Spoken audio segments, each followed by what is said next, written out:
अस्सलाम वालेकुम नाजरीन। मेरा साथी कमांडो पटेल मुझे साथ लेकर गार से बाहर निकल गया।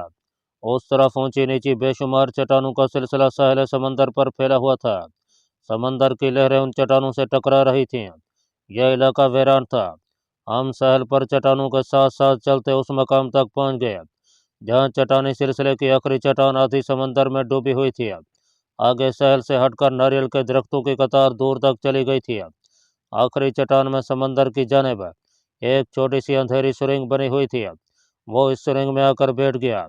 फिर उसने जेब से एक छोटा सा रेडियो ट्रांसमीटर निकाल कर उसे ऑन किया और एक खास फ्रिक्वेंसी पर कोड अल्फाज में पैगाम नशर करने लगा। दूसरी तरफ से जो आवाज़ आ रही थी वो भी कोड अल्फाज में थी। यह कोड मेरी समझ से बाहर था। कोई 15 सेकंड तक बात करने के बाद साथी कमांडो पटेल ने रेडियो ट्रांसमीटर बंद करके जेब में रख लिया और मेरी तरफ देखकर बोला, हमें इस जगह बैठना होगा। ताज़ा पैगाम के मुताबिक रात के 2 बजे अबदोज समंदर से बाहर निकलेगी। अबदोज का सुनकर मेरे कान खड़े हो गए। मैंने पूछा कि ये अबदोज हमें कहाँ ले जाएगी।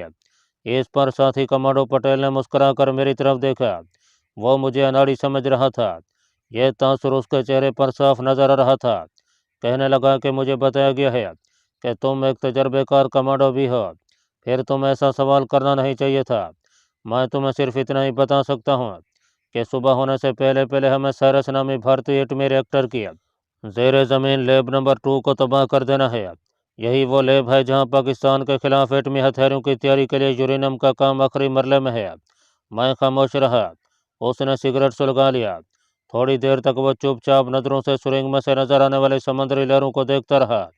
फिर उठा और बोला, मैं रात को आऊँगा, तुम इसी जगह रहना।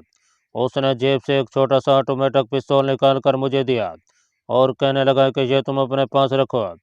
तुम अच्छी तरह से जानते होगे कि इसे किस वक्त इस्तेमाल करना है। वो चला गया। मैं चट्टानी सुरंग में अकेला रह गया।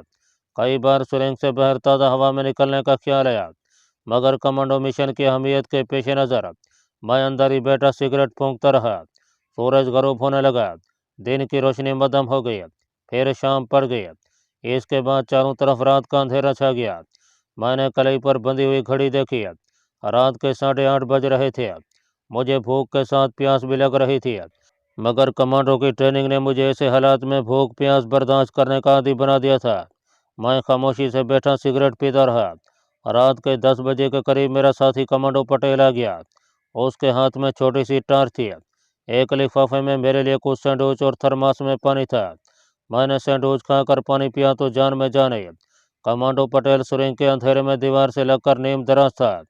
उसकी आंखें तरीके में चीते की आंखों की तरह चमक रही थीं। वो ज्यादा बात नहीं करता था। मैं कुछ पूछता तो मुख्तसर जवाब देकर चुप हो जाता। वक्त जैसे रेंग रेंग कर गुजर रहा था। मैं भी खामोश था और अपने बहुत जल्द शुरू होने वाले खतरनाक बल्कि तबाहकुन मिशन के बारे में सोच रहा था।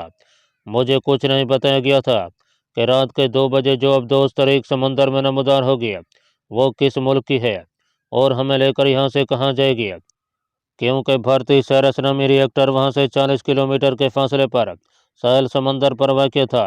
जब रात का 1 बजा तो मेरा साथी कमांडो उठते हुए बोला, मैं खुदा के हुजूर सजदा करने जा रहा हूँ, तुम मेरे साथ चलोगे। हम सुरंग से निकलकर समंदर के किनारे आ गए। अगरचे आसमान सितारों से भरा हुआ था, मगर रात बहुत तारीख थी। समंदर दूर तक एक सियाह चादर की तरह फैला हुआ था। हमने वहीं समंदर के पानी से वजू किया और रात में तहज्जुद की नमाज अदा करने लगे। खुदा के हुजूर सजदा रेज होकर हमने अपने अपने तौर पर अल्लाह ताला से अपने मिशन की कामयाबी की दुआ मांगी और वापस सुरंग में आकर बैठ गए। साथ ही कमांडो पटेल थोड़ी थोड़ी देर बाद उठकर बैठ जाता और फिर वापस आकर बैठ जाता था। वो खुद भी अब सिगरेट नहीं पी रहा था और मुझे भी उसने मना कर दिया था। हमने अपनी घड़ियां मिला ली थीं। जब रात के ठीक 2 बज गया तो हम सुरंग से निकलकर चट्टान की ओट में रेत पर बैठ गए और दूर तक फैले हुए तरीक समंदर पर निगाहें जमा दी। समंदर की लहरें यहाँ पुरसकून थीं। चारों तरफ खामोशी थी। कमांडो पटेल टिकटिकी बांधे खुले समंदर की तरफ तक रहा था। मैं उधर ही देख रहा था। अचानक दूर खुले समंदर में मुझे कोई स्याह चीज उभरती दिखाई दी। इस स्याह शय को कमांडो पटेल ने भी देख लिया था। छोटी टार्च उसके हाथ में थी। समंदर में दूर जहाँ स्याह शय उभरी हुई थी वहाँ रोशनी का एक नुक्ता 3 बार चमक कर बुझ गया था। यकीनन ये अफदोस थी जिसका हमें इंतज़ार था। कमांडो पटेल ने अपनी टार्च का कोई सिग्नल न दिया। 10 सेकंड के बाद अफदोस की तरफ से सिर्फ एक बार रोशनी होकर मालूम हो गई। अब साथी कमांडो पटेल ने अपनी टार्च रोशन किया और टार्च का रुख अफदोस की तरफ करके 2 बार रोशन की और टार्च बुझाकर उसे जेब में रख लिया। फिर वो मेरी तरफ देखे बगैर आहिस्ता से बोला, ये अफदोस हमें लेने आई है। खबरदार अफदोस के अमले के किसी आदमी से कोई बात न करना, कोई सवाल न करना। वहाँ हमारा चीफ कमांडो मौजूद है, हमें उसकी हिदायत पर अमल करना है। मैंने सांस लेकर सिर्फ इतना कहा, ओके। एक साया समंदर की सतह पर हमारी तरफ बढ़ता दिखाई देने लगा। यह रबड़ की एक छोटी सी गोल कश्ती थी जिसे एक आदमी चला रहा था। उस आदमी ने सियाह वर्दी पहन रखी थी और चेहरा सियाह नकाब में इस तरह छुपा हुआ था कि कोई भी उसे पहचान नहीं सकता था। मैं और मेरा साथी कमांडो कश्ती में सवार हो गया। रबड़ की कश्ती हमें अफदोस के पास ले गई। अफदोस की दीवार के साथ छोटी सी स्टील लगी हुई थी। ऊपर सिर्फ 2 आदमी खड़े नीचे देख रहे थे। उन्होंने भी सियाह लिबास पहन रखा था और चेहरे सियाह नकाबों में छुपे हुए थे। ये नकाब काले मांस की शक्ल के थे जिसमें मुंह सर गर्दन तक छुप गया था। जब हम अफदोस के अंदर पहुंचे तो अफदोस समंदर में गोता लगा गई। हमें अफदोस की तंग राहदारी से गुजर कर एक कैबिन में पहुंचा दिया गया जहां हमारा चीफ कमांडो हमारा इंतजार कर रहा था। वो मेज़ पर नक्शा फैले उस पर झुका हुआ था। हमें उसने बैठने का इशारा किया। सिर्फ एक बार हर एक पर तैराना निगाह डाली और फिर नक्शा देखने में डूब गया। 5-7 मिनट इसी तरह गुजर गए। तब उसने नक्शे पर से गर्दन उठाई और हमारी तरफ देखकर कहने लगा, यहाँ कर इस नक्शे को गौर से देखो और इसे अच्छी तरह जहन नशीन कर लो।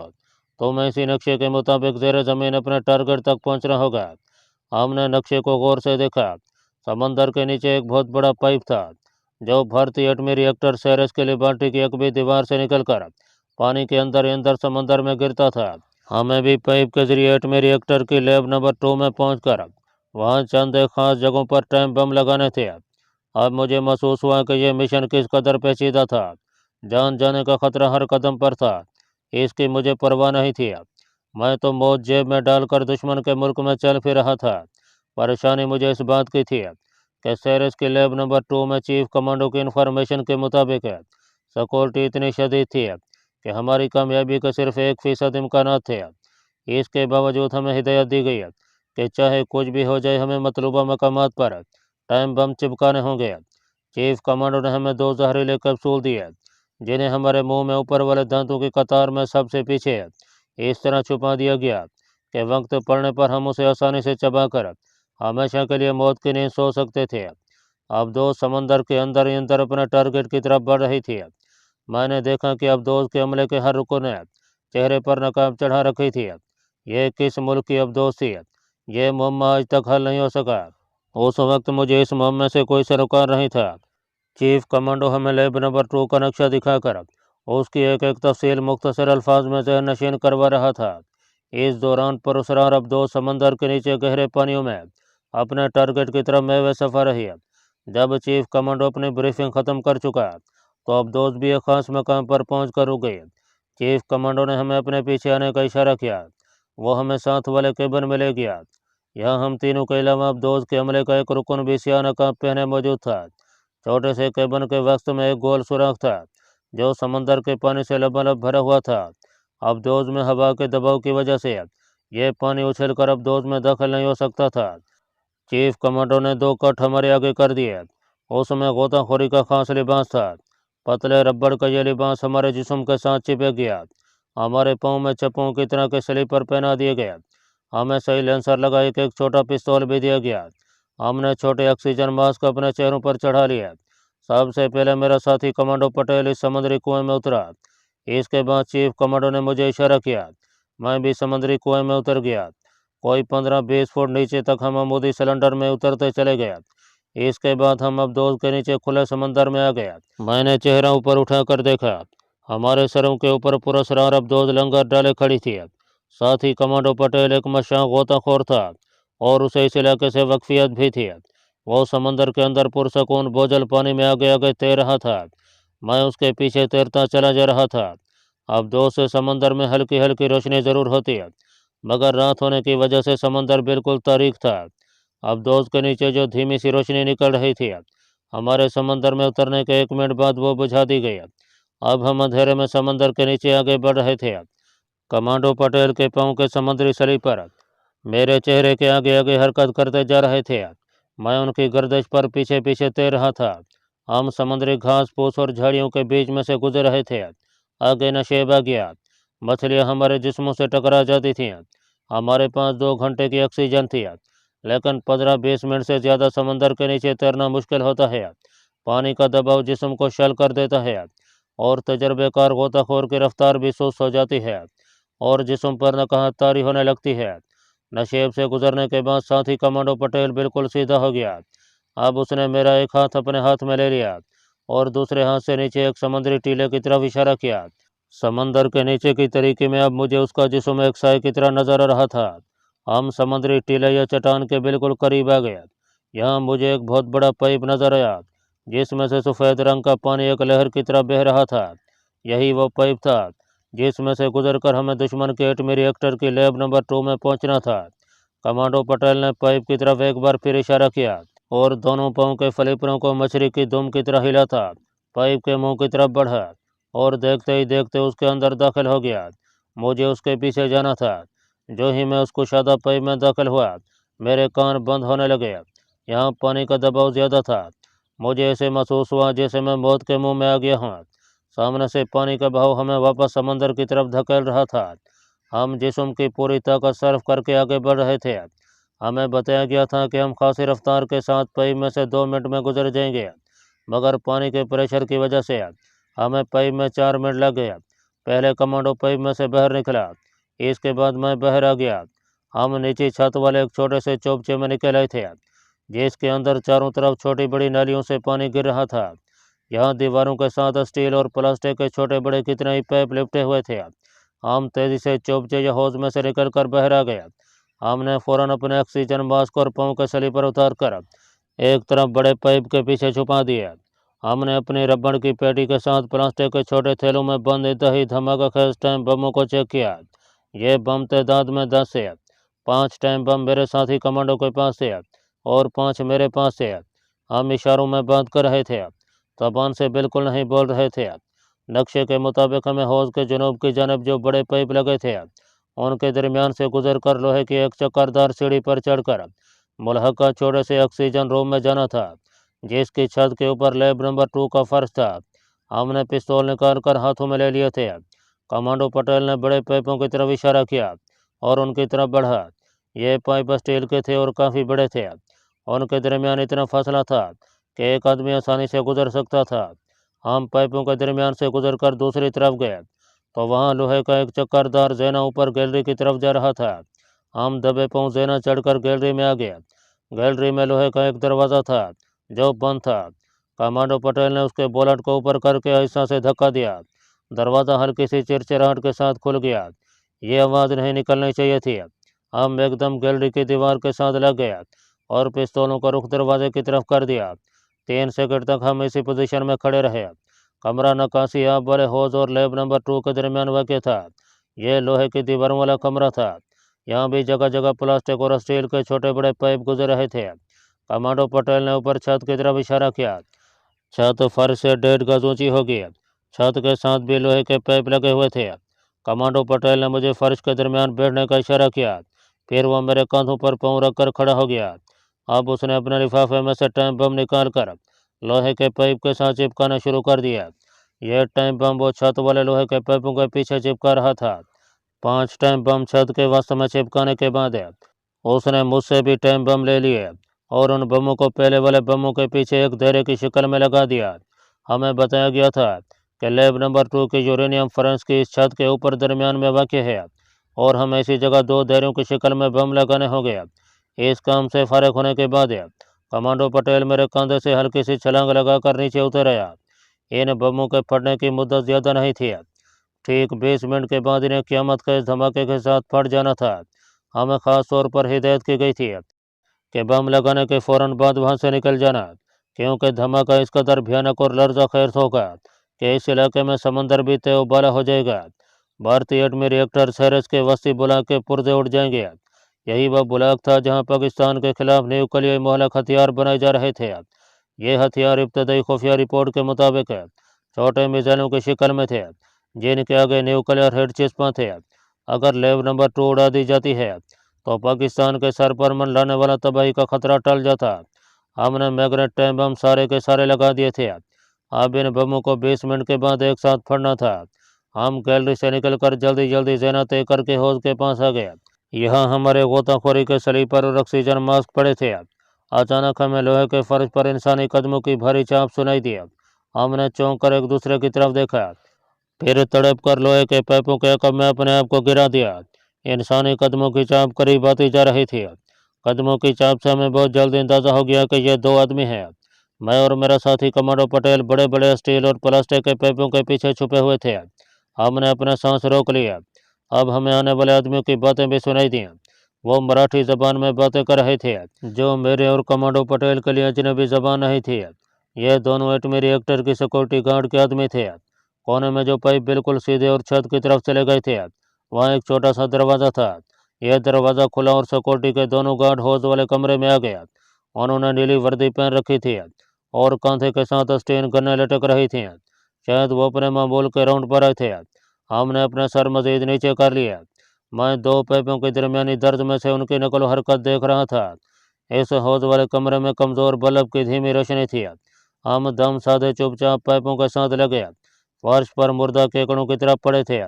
गार्ड हौज के सामने वाले स्टील के एक पाइप के पास खड़े हो गए। वो पाइप को झुककर गौर से देख रहे थे।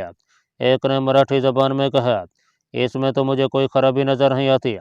दूसरा बोला, फिर हमें ये रिपोर्ट क्यों दी गई थी? पहले ने कहा, उन लोगों का दिमाग खराब हो गया है, हमें खामखा परेशान करते हैं, चलो वापस चलते हैं, मेरा तो यहाँ दम घुट रहा है। दूसरा गार्ड ज़्यादा जिम्मेदारी का मुजाहरा कर रहा था। उसने पाइप पर हाथ फेरते हुए कहा, एक बार चेक कर लेने में क्या हर्ज है, तुम यहीं ठहरो, मैं इसे चेक करता हूँ। मैंने अपने पिस्तौल के ट्रिगर पर अपनी उंगली का दबाव डाल दिया। साथ ही कमांडो पटेल मुझसे आगे ऊपर की जाने पाइप के पीछे लेटा हुआ था। उसके पाँव मेरे सर को छू रहे थे। मुझे कुछ पता नहीं था कि वो इस सूरत हाल से निपटने के लिए क्या सोच रहा है। एक दूसरे से बात करने का वहाँ सवाल ही पैदा नहीं होता था। गार्ड पाइप पर हाथ फेरते और उसे झुककर गौर से देखते हुए दीवार के साथ साथ आगे बढ़ रहा था। थोड़ी देर में लामहला उसे हमारे पास आ जाना था। दूसरा गार्ड वहीं इस आलम में खड़ा था कि स्टेन गन उसके कंधे से लटक रही थी। पहले वाला गार्ड हमारे करीब पहुंच रहा था। मेरे साथी कमांडो पटेल को सबसे पहले उसकी जद में आना था। मैं अपना पिस्तौल वाला हाथ ऊपर खिसका ही रहा था कि मेरे साथी कमांडो पटेल ने पहले वाले गार्ड पर पिस्तौल से फायर कर दिया। ठक की आवाज़ आई। मैंने हाथ उठाकर दूसरे गार्ड पर फायर कर दिया। मेरा निशाना खता गया। इतनी देर में दूसरा गार्ड होशियार हो चुका था। उसने स्टेन गन से धड़ धड़ फायरिंग शुरू कर दिया। मैंने दूसरा फायर किया तो वो उछल कर नीचे गिरा। मेरे साथी ने चिल्लाकर कहा, इसे जिंदा न जाने देना।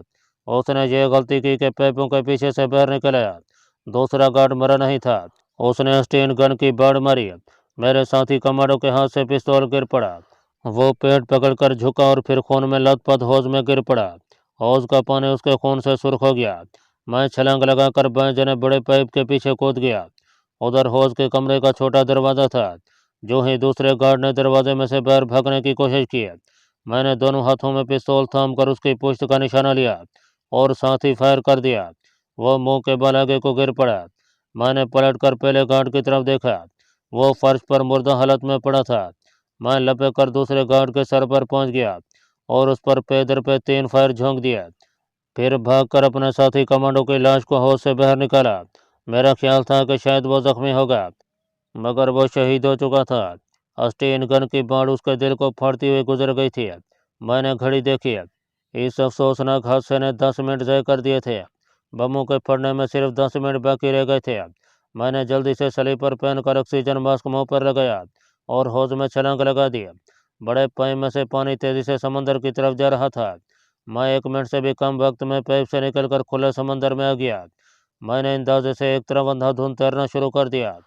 पाइप की नशेबी चट्टान से उठकर मैं 90 डिग्री जगह पर बिल्कुल सीधा होकर तैरने लगा। मैं तेजी से पाँव के फली पर हिलाता और बाजू चलाता अपने आप दोस्त की तरफ बढ़ रहा था और इस धमाका खेज मकाम से ज़्यादा दूर हो जाना चाहता था। समंदर के अंदर अंधेरा छुपा हुआ था। मैं दूर तक तैरता चला गया। मुझे एहसास हुआ कि मैं समंदर के नीचे रास्ता भूल गया हूँ। मुझे अपने अब दोस्त कहीं नजर नहीं आ रही थी। अब 10 बमों का धमाका किसी भी वक्त हो सकता था।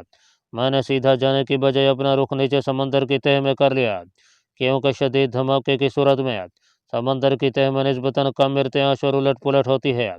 अगरचे लैब नंबर 2 पानी से ऊपर थी, इसके बावजूद समंदर में ज़बरदस्त मौज का खदशा था। और ऐसा ही हुआ। अचानक समंदर की एक लहर इतनी तेज़ी से मेरे जिस्म से टकराई कि मैं कलाबाजियाँ खाता समंदर की तह में रेत में जाकर उलट गया। फिर ऐसी गूंज सुनाई दी जैसे कोई रेलगाड़ी मेरे सर के ऊपर से गुजर गई हो। टाइम बम फट गए थे। उनके फटने से एटमी रिएक्टर में जो तबाही नाजिल हुई होगी, मुझे उसकी खबर नहीं थी। लेकिन नीचे समंदर में क़यामत बरपा थी। पानी की मौजें चट्टानों की तरह मेरी तरफ बढ़कर कभी मुझे ऊपर और कभी नीचे फेंक रही थीं, जैसे पानी में तूफानी गर्दाब में फंस गया था। ये कैफियत कोई 15 मिनट तक जारी रही। फिर समंदर की तह पुरसुकून हो गई।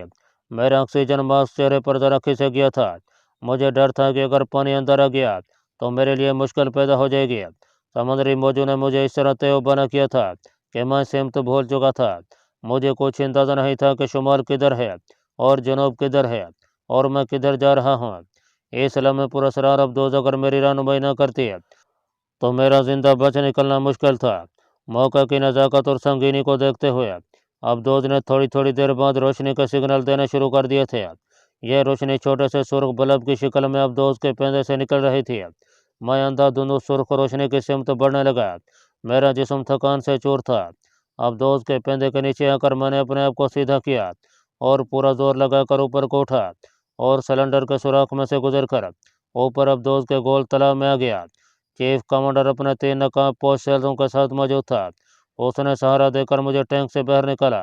मैंने मास्क उतार दिया। मेरे फलीपर अलग किए गए। चीफ कमांडर ने मेरे साथी के बारे में पूछा तो मैंने सर झुका दिया। वो समझ गया कि मेरा साथी कमांडो शहीद हो गया है। थोड़ी देर बाद मैं साथ वाले केबिन में चीफ कमांडो के सामने बैठा, उसे अपने मिशन की रुदात सुना रहा था।